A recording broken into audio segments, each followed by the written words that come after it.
Daily. Taste the Daily. இந்திய அரசியலமைப்பு சட்டப்படி ஆளுநரா இருந்தாலும் அதுபடிதான் நடக்கணும், நீங்களா இருந்தாலும் அப்படிதான் நடக்கணும், நாங்களும் அப்படிதான் நடக்கணும்.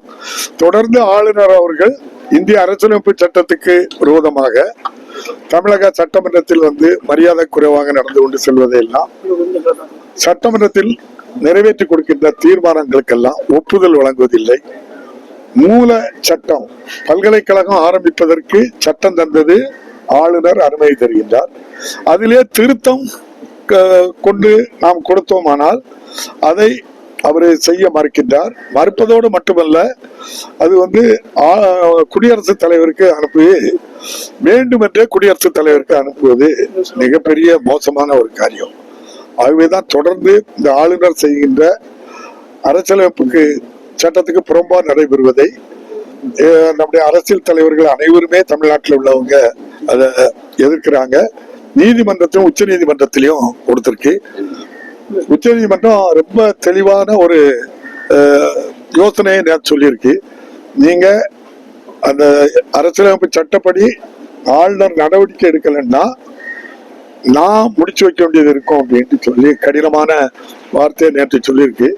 எந்த கடினமான வார்த்தையை யார் சொன்னாலும் அவருக்கு அது உரைக்குமான்னு எனக்கு தெரியும். தொடர்ந்து உச்ச நீதிமன்றமோ இந்திய அரசியலமைப்பு சட்டத்தையோ மதிக்கிறது கிடையாது. அதுதான் அவருடைய பெரிய அது சுவாபம். ஐபிஎஸ் அதிகாரி ஒரு படித்தவர் இப்படி செய்யலாமாங்கிறத நீங்க தான் அது சொல்லணும். எவ்வளவு ஒரு உயர் பதவியில இருக்கிறவங்க அவங்க படிச்ச படிப்புக்கும் மதிக்கின்ற பதவிக்கும் நம்முடைய இந்திய ஜனநாயகத்துக்கு விரோதமா நடக்கிறது ரொம்ப கேலி கூத்து. இது முதல் தடவை இல்ல.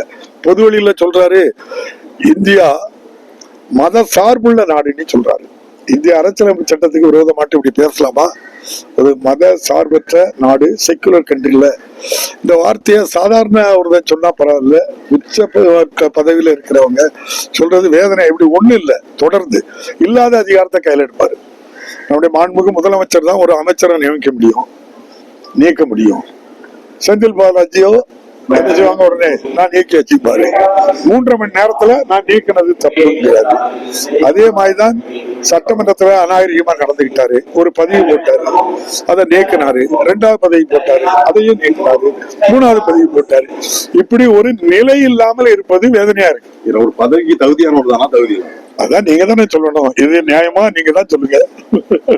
அரசு பதவியில இருந்துட்டு ஒரு ஐடியாலஜி தூக்கி பிடிப்பது சரின்னு நினைக்கிறீங்களா? தூத்துக்குடி இல்ல, அதை முன்னிலைப்படுத்துவது சரின்னு நினைக்கிறேன். ஒரே ஒரு ஐடியாலஜியை முன்னிலைப்படுத்தி செயல்படுவது சரியா? இல்ல, அதுதான் யார கேக்குறீங்க? கவர்னரையா? கவர்னர் அந்த சித்தாந்தத்தை, RSS சித்தாந்தத்தை புகுத்தம் பண்ணி எல்லா இடத்துலயும் பண்றாங்க. அந்த அடிப்படையில் தான் நீங்க பல்கலைக்கழகத்துக்கும் ரொம்ப தெளிவா சொல்லியிருக்கு சட்டம். பல்கலைக்கழக சட்டத்துல ஆளுநர் ஒரு தேடுதல் குழுல ஒரு உறுப்பினர், அரசு ஒரு உறுப்பினர் போடுவாங்க.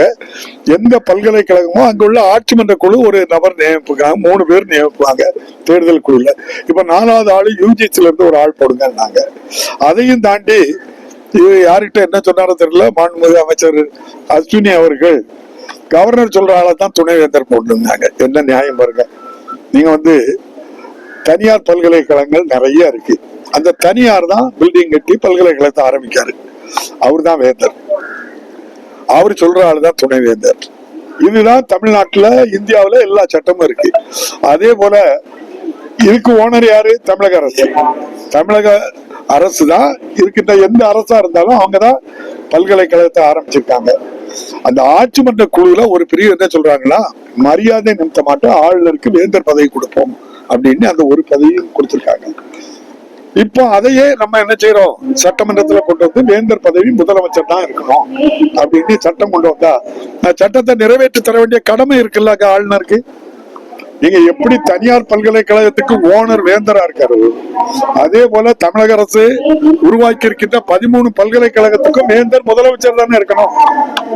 எந்த முதலமைச்சர் வந்தாலும் அவங்க தானே இருக்கணும். அதான நியாயம். அவங்க தானே துணை வேந்தரை நியமனம் செய்ய முடியும். அப்போ ஏற்கனவே உள்ள சட்டத்தையும் மதிக்கிறது இல்ல, யூஜிசிக்கு எந்த அதிகாரமும் கிடையாது. யூஜிசி சட்டமே என்ன சொல்றதுன்னா 1956 பிரிவு 26 யூஜிசி சட்டத்துல சொல்லுது, பல்கலைக்கழக மானிய கோரிக்கை சட்டம். நாங்கள் பரிந்துரை செய்வோம், மாநில அரசுகள் அதை ஏற்றுக்கொள்ள வேண்டிய கட்டாயம் இல்லை. அவர்களாகவே கொள்கை முடிவை எடுத்துக்கொள்ளலாம், சுதந்திரமாக செயல்படலாம். யார் சொல்றா? பல்கலைக்கழக யூஜிசியுடைய சட்டம் 1956 பிரிவு 26. இததான் உச்ச நீதிமன்றத்துல ஏற்கனவே பீகார் அரசு சார்பாகவும் சர்மா என்ற ஒரு பில் சார்பாகவும் உச்ச நீதிமன்றம் போட்ட வழக்குல இந்திய நாட்டினுடைய கல்வி அமைப்பு வந்து எதுல இருக்கு? ஒத்திசைவு பட்டியல்ல இருக்கு, காங்கிரஸ் லிஸ்ட்ல இருக்கிறதுனால கான்ஸ்டிடியூஷன் ஆர்டிகிள் 3 படி மாநில அரசுக்குத்தான் பள்ளிக்கூடம், கல்லூரி, பல்கலைக்கழகங்கள் ஆரம்பிப்பதற்கும் சட்டங்கள் வகுப்பதற்கும் கொள்கையை தீர்மானிப்பதற்கும் முழு உரிமை உண்டு. ஆகவே அதுல யூஜிசி நீங்க தலையிடக்கூடாது. பாதகம் செய்பவரை கண்டால் நாம் பயம் கொள்ளலாகாது பாப்பா. மோதி மிதித்து விடு பாப்பா, அவர் முகத்தில் உமிழ்ந்து விடு பாப்பா. அண்மை செய்திகளை உடனுக்குடன் தெரிந்து கொள்ள இணைந்திருங்கள் எம் நாடு தொலைக்காட்சியுடன்.